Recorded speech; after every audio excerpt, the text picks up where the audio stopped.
Keith, some great news for our weekend, but the bad news is we're not out of the woods yet with Debbie. Yeah, we still have some heavy downpours coming through tonight, and we also have isolated severe weather risk, so we're going to keep an eye on that. But you're right, that front is moving fast. That's going to be a good thing for us.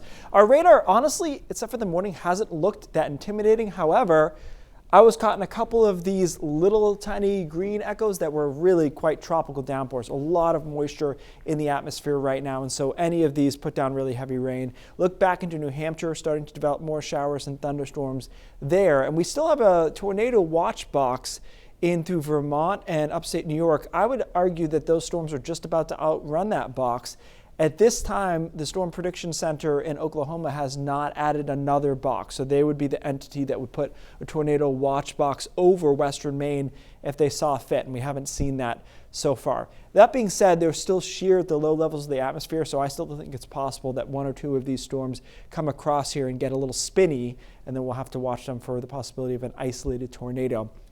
Tropical systems actually produce quite a few tornadoes. They're usually very low on the scale, and in northern New England, our tornadoes are low on the scale to begin with. So I don't think this is going to be a huge problem. Obviously, if we have a tornado warning, though, you need to seek shelter. That's just part of the deal. Western Maine has the best chance of that coming through until about 10 p.m. tonight, and then about 10 to midnight into parts of the mid-coast, and eventually these kind of fizzle as they get to down East Maine.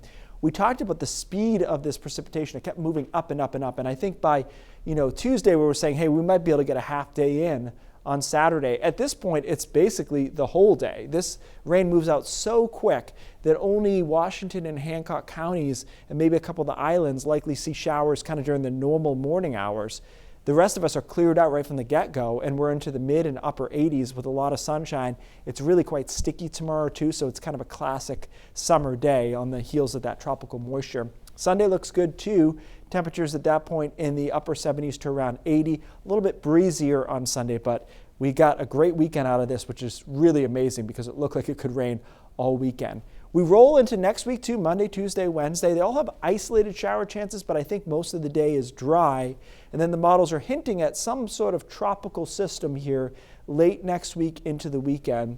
It's way out there. I will say that all three global models have something there, so it's worth watching as we get closer. Dew points will plummet on Saturday night and get back into the comfortable range, which they will stay into mid next week. So I actually think next week is really quite pleasant. Again, isolated shower chances in there Monday, Tuesday, Wednesday, but they're so minimal. I didn't bother even putting them in the 7-day because I think most of the day will be dry. It does get more showery Thursday, Friday, and then we'll see what happens with that tropical system. Not unusual for tropical systems to be in the long range and models and not show up. They call them fantasy canes in the weather world, but the fact that all three of them have it is interesting, so we'll keep an eye on that. See if it's really fantasy cane then. All right, Keith, thank you.